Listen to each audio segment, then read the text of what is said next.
okay, they quote unquote clean house, and they bring in a new team, and this team is full of the same thing or worse, but it's usually sometimes one or two people who are actually real ones. They actually did catch a real one. Or I feel like if you ask me, it was intentional. They know how many real ones to put in place, but that second one usually can't hold on but so long because they split the shifts. They usually split the shifts. They put one real one with a bunch of fake motherfuckers, and then it's like, no, go ahead. Do you perceive? Sorry, I cut you off. Do you perceive okay, a shift in? Do you perceive a shift in the dynamics of we sense a period of slight stability because there's some real ones in. There's some new counselors in here. They're trying their best. So but when I'm apprehensive. I'm apprehensive. I'm happy as a client. I'm like going back in time, kind of transferring this experience. But when I say split the shifts, I literally mean they'll have one real one on one shift surrounded by a bunch of fakes, and then they'll have the other real one on one shift, the opposite shift. So the real ones never get to be real together, is what I'm saying. Yeah. Okay, I get it. That's deep, bro. When we talk in the next podcast segment, we need to really go in. We need to really hone in on this layer right here. Yeah. Because, bro, that's how fucking whack ass social workers we're always understaffed with real ones. Like, Dad, they thought you was gonna quit, bro. They thought you were gonna quit. They shouldn't be there. And it's like, yo, well, you know what? Until we find somebody else, hey, we're just gonna stick them with the real one. But the bad actors, they weigh everybody. It's just a boat anchor, man. It's like, yo, when you don't need a boat anchor. So what will happen is everybody's just trying to maintain, keep it light, everybody's just walking around with the fucking anchors around them. What I would say what I would say from a client perspective is I'm in there, right? This is a group home, and we notice the shift changes. Like, we notice when certain staff leave and other staff come in, and you watch a staff say, you as a client say, yo, we couldn't play ball today because Miss So-and-so said we can't play ball today. He like, man, fuck it, go play ball. Yeah. Go play ball, dude. Like, I fuck what she's talking about. But as a client, you have to manage through that. And I felt like I was only one of the few that was able to ride those waves and not. I'm getting triggered. I'm going back in time. I was able to not let it affect me negatively because I knew that no matter what, both of them had the power to fuck my life up. So I would just do what I had to do with both of them, and I would take my freedom when I could get it, and I would shut my mouth when I knew I had to shut my mouth. You're always good at pulling back and reflecting and making a decision based that. And I would try to tell other kids right now is not the time, bro, because Mr. So-and-so ain't working right now. If Mr. So-and-so was working, you could talk freely and express yourself and get an powerful and sad that you have the ability to do that, but you have to function like that just to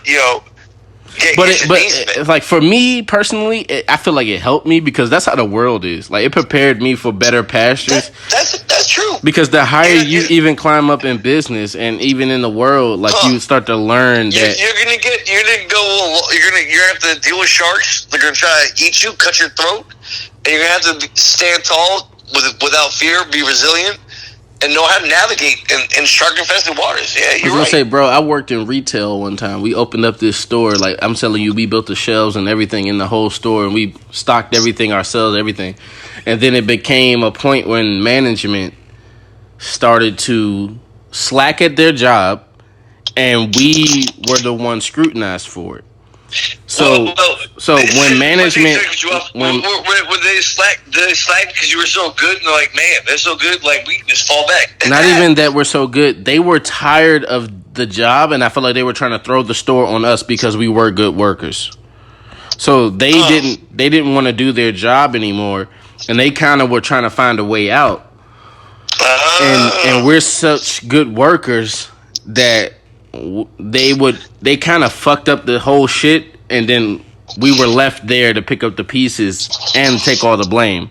So there was times like I'm telling you, bro, a manager who's supposed to help my coworker, right? They promoted him to supervisor of a department, by the way. He wasn't the store supervisor, and they made this man open the store by himself. Like we there 5-4 in the morning, right? And she's supposed to be here to open up the store and to train this man on opening the store, and she's not even there. Like they started not even showing up to work on time. Right. My brain's clicking. I just got an epiphany. Sorry, cut you off. What is the scheme? What is the end goal of like management who sucks? Like they hate their job, they want to leave. Why did they throw you on the bus after you like brought? It's not that though, bro. They felt like they found somebody to take their place. They hate their job, and they felt like they're gonna force you to take their position without. No, bro. Think about this. They know this. They know this. They know that when they fuck up, management is gonna fire them and find somebody, the next person, and the next best person would be me or my coworker. So okay, so they might, but who really wants to get fired? Here's the other thing: when you're business management, you have a resume. It's not that they wanted to get fired, bro. They wanted to have a higher position by this time. Exactly, somewhere else. So, bro, here's the end game for these shady ass fucking managers. Okay, you brought up their sales up to the point. So here's what they can do, right? They can throw you under the bus, and when they quit or not quit, when they quit and resign, right? Professionally, put 2 weeks, a month notice in, and say, "Hey, look, I'm quitting. I'm resigning over this last incident with these last employees that came in that fucked this shit up. I just can't deal with this, and this is it." They get to leave with grace and honors from their organization. See, but not even. Thank you for your time. Hold on, thank you for your time. Hold on, and they get to go to like Bed Bath & Beyond. And like go for like a higher position and leverage their experience, yeah. And leverage their experience. Say, I left with 5 years experience, and I left under great terms. But here is the fucking ice. Here's the kicker. Here's the linchpin. I hate using this fucking word. Excuse my language, bro. You put this on a resume. You can put this on a resume, bro. You ready for it? This is the whole fucking scam. They don't want to fucking increase. They're lazy. They don't want to increase for fucking sales. They know how to do it. They don't know how to fucking stock shelves better than do all it. Hold on. This is what they can do. Bro, you know what business is? After they throw you on the bus, you do all the fucking hard work for them because they're fucking lazy. They can actually say this and actually take a calculator and put a number to it. Oh, and in my last 3 months, but this is what presidents do. This is politics. He's politics. Okay, you know where I'm going. And in my last 3 months of my 5-year tenureship as a manager, when the business was tanking and nobody else could figure out how to increase sales, I increased sales in the last 3 months 633%. But they don't tell you that it was us in there running around, scrambling. Ronnie was the one who did it. They were doing the fucking bus. Yeah. They only hired Ronnie to fucking do 633%. Exactly, because they noticed he was a hard worker. Boom, boom, boom, boom, boom. I'm like, here's my out. I can fucking quit now. Put this on my resume. Throw this motherfucker under the bus. Bow, bow, bow. Well, look though, this is what the real. That's the scam, so bro. While I was there, I'm living through this. So the portion of time where it was like, okay, so and so is here, they quote unquote promoted us, and then they start slacking at their job. When management came in month to month, not management, but corporate comes in month to month to check on what's going on and check on productivity, they would make us lie to the company, telling them that they did this and they did that and they made sure of this and they made sure of that, when it was us. They were nowhere to be found. They weren't even at work sometimes. Oh man, bro, that's the smoking gun. I mean, that's the smoking gun right there. So we had to pull off this whole thing without being trained, without being. I was on a whole tangent. Like, I think like there's schemers and scammers, and yeah, that's, bro. They could have been like an Ocean City on vacation. Of like, these motherfuckers ain't doing shit. Yeah, they would call in. They would call in sick, and I'm like, hold on, you sick? Soon as I get a promotion, that don't make no sense. You supposed to be here to help me learn this new position, and you won't even. Bro, managers control books. They control documentation. They can be lying. They're telling you they're calling it sick. They're putting on their time. And they tell us this. They like when corporate comes in, we need to have this on the books. We need to have that on the books, and or else we're all gonna get fired. When it's really just them, and they just trick you. They're having fun. They're having fun while the grunts do all the fucking work, and they just move somewhere else, take advantage. But I was gonna say it's like they use this psychological manipulation. And your misunderstanding of business in the hierarchy, and they say to you, when management comes to check, when corporate comes to check, month to month, we need to have this much done, we need to have this much out, we need to have this much, and they say when they come, this is what you tell them. But in the meantime, during that process, they don't even have to do anything. They just put that pressure on us when in reality, they're the ones that's going to lose their job, etc. Remember this conversation. We end up working insanely hard day to day to save somebody else's job, who in 2 seconds they would throw us under the bus. Exactly, bro. Remember this conversation, because these are red flags. When you see a manager that has this managerial style, get the fuck out ASAP. Do not stand. See, but that's the thing. That's the thing about it, bro. But this is the thing. This is the thing about it. It's like a random thing in their life. Where like, hey, I'm just going through some right now. Like, my wife is giving birth to a new baby, so like this, I'm a little more hands off right now. That's not usually I am. No. I'm saying bullshit. This. Listen though, like get the fuck out of there. You get what I'm saying? But I'm saying, yeah, get the fuck out of there is like common knowledge. I feel like anybody would think that. The problem is they use as much information. Listen, as much information as they know about our situations, and they use the fact that they think that we need this money more than them, so they pressure us and threaten us with homelessness, with not having a job, with not having food, and they know we need the job more than they do.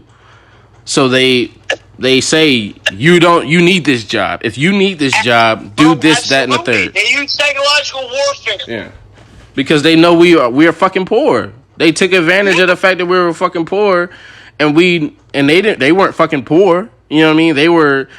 They wanted more out of life, but they weren't fucking poor, and they just made us do their work. Hey, bro, I think you're wise enough to know this now as a man. When you're applying a job, talking to like interview, don't talk about like if you're dead to the only friends you're in. Don't get over. But it's not even just the interview, bro. It's fuck the interview. The interview don't matter because the problem is day to day, the day to day, and they try to pry in and get little information on your question on your. But they act like it's friendly. They act like it's friendly. Act like it's casual talk, and then like I'm always the one. But listen, I'm always the one at work who don't talk about his personal life at work. And but what they do is they say but not even they don't even keep prying with me because I draw the line. I let them know I don't talk about that shit. But what happens is they say this. Yeah, Ronnie's always got an attitude. He's not friendly. Ronnie's not this. He's not a nice person to work with because he doesn't even want to talk about his life and tell us his business. They make me feel like I'm a bad person for not involving in gossip. Can I offer a new layer? Sorry, I cut you off. Go ahead. Practice Mr. Dale's stupid fucking cheeky humor. Can't always call you an asshole when you're cracking jokes. No, everybody knew that it wasn't true, but I'm saying corporate who isn't there day to day. These people are writing that stuff to them. No, I get it. So it's always gonna be my word versus theirs. But I'm saying everybody other than management knows I'm a nice guy and they can talk to me. But the problem, like I said, I joke even with the management, and when I joke with management, that's when they get serious on me. What I'm saying is use chess with your coworkers who want to report you for being unpleasant. No, nobody's ever reported me. I'm talking about management only. So Miss Sean, the Miss Sourpuss, yeah, we've had a lot of psychological battles where she's trying to report me for certain things. You know what I'm saying? Yeah. Don't get twisted. I can talk about Doc's about system. I'm not disgruntled. She's always acting like my friend, but yeah. Anytime I've had a supervisor say, like, a counselor complained about me, I knew who it was. There was only one. Yeah. Yeah. I know what it is. You know what I'm saying? This is what I'm saying. So, like, when the layer comes like this. But hold on. So to use your example, You know me very well, really quick. You know me very well. What do you think Miss Sean's stitch complains to Mr. Dale, to program Miss Roberta and anybody else to get? What do you think? Her stitch complains to Mr. Dale. Her concerns. Mr. Dale is not a good counselor. But think about this: when you try to joke, what do you think her stitch complaints were?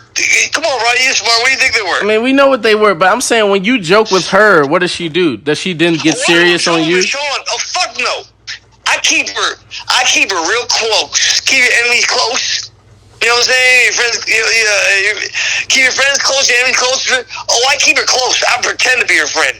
But that's what I'm saying. So for me, fuck that. Man, she thinks. Sorry, man, I'm getting salty. I'm about to say, don't go down that road. What I'm saying is this. I'm trying to keep it based off. She thinks she's smarter than me, but she wasn't. I'm trying to keep it in the general sense and not so personal and direct to our situations. But I've had moments when, like I said, the same people who will write that I'm not pleasant when I'm at the job, or I'm not this and that, and they writing this to their bosses. The coworkers don't see things that way. My coworkers don't see it that way. Yeah. But the thing is, they joke with me all day and want to pry into my life. And the moment I joke with them, they get serious on me. And then they tell me that's not appropriate for work, or this is not appropriate. And what they have said though has been way more inappropriate. See what I'm saying? Yeah. White people, there's double standards. So they try to keep me in that box where it's like I'm always scared to say anything. Standards, bro. So maintain a humorous, like, just redirection. Yeah, but that's what I'm saying. My humor is not accepted at work because we're at work now. All of a sudden now it's work. Don't be funny. This ain't funny. No. Right, what I'm hearing is, sorry to cut you off. Have a simple response that's humorous, that's not disrespectful. I was never disrespectful, but I'm telling you, they're gonna twist. They're acting, bro. They know that I'm being humorous. They know that I'm being relatable, and they refuse. Let me finish my example, in please. that moment, they choose to do the opposite. Do you know how many times a client tried to throw me under the bus, say, "Mr. Dale disrespected me, man. Mr. Dale did this." You don't think, like, I chose my words and tone carefully when clients try to throw me under the bus when I caught them smoking? I'm just, like, doing my fucking job. You know what I'm saying? They're like, Roddy, come on, man. You talking to the manager. They salty. Bro, I catch you smoking. I gotta give you, like, 5 hours of restriction. You're not going to Dave and Buster's this weekend. It's Thursday. You know what I'm saying? Right. What you think you're not gonna try to play psychological warfare? When you tell a program director, yo, nah, man, Miss Dill, you trying to give me hours of smoke, man? Yo, he came me sideways. Oh, this who you got working for you? Nah, fuck that shit. Nah.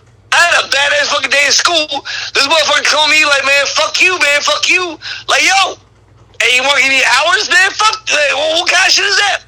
Bro, you don't think, like, I've been in, like, 1,000 of those, like, irrational, like, negotiations with program directors, like, well, Mr. Dale, so-and-so said that you did this. See, but you talking to a program director. I'm talking about in management, like at a regular. This isn't social work. I'm just saying I never get to.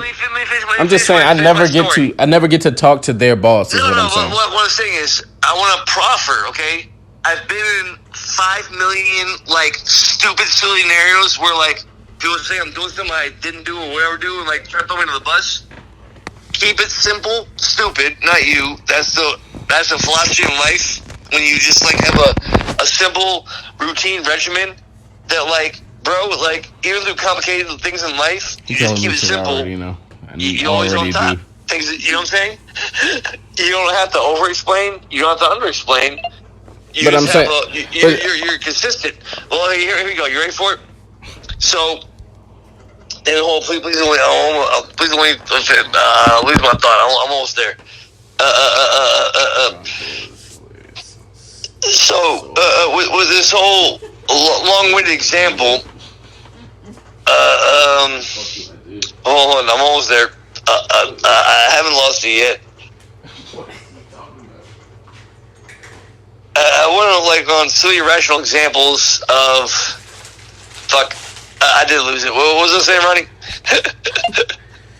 No, what? Well, I feel like what you were saying were just keep it simple and don't, how to redirect and kind of explain yourself without pigeonholing yourself. Yeah. Okay. So there's the thing. So it's okay. All right. So I caught a client smoking in the bathroom. They didn't want to go to Dave Buster's. They want to make up something stupid. So try what? Man, Miss Donuts, she's smoking, man. Must be seeing some things. They're doing whatever. Shut the way of the bus, okay? But it's you're not done yet. I do my documentation very carefully. So before I smell it in the bathroom and I know I'm smoking, this writer was in the office at 3:18 p.m. and smelled tobacco smoke. This writer went to the bathroom at 3:19 p.m. and saw Frank in a bathroom stall smoking. It was man, Miss Dale managing things. You see, nah, Miss Dale put in the logbook. You know what I'm saying? I do my damn job correctly. Now I hear you, but man, that's the same. It's a stupid example, but what I'm saying is all I'm saying is from my position, right? I'm an employee, and I'm a kind of basically the lowest on the totem pole as an employee for this company, and the managers lied to their bosses about me, but I don't get to speak to the managers about me.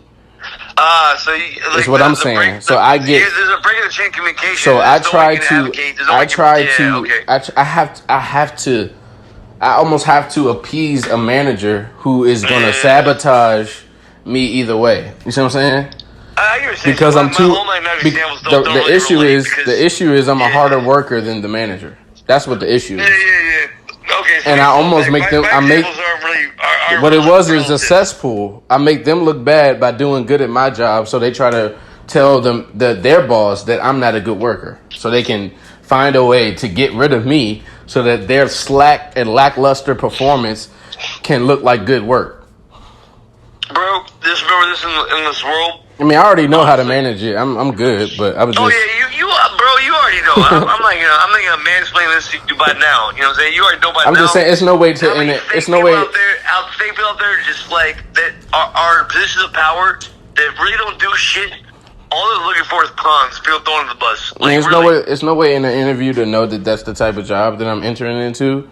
Yeah, you don't know. But bro, I just accept. Fake people in position of power. I just accept their decision when they fire me, because I know why I got fired. I got fired for some bullshit, but I can't. What can I say about that? The only problem is when I go to another job to get another job, they why you leave this last job? Why did they fire you? And I'm like, I could tell you everything about that job that's fucked up, but it's just gonna sound like I'm a disgruntled employee who got fired now, shitting on my last job. You see what I'm saying?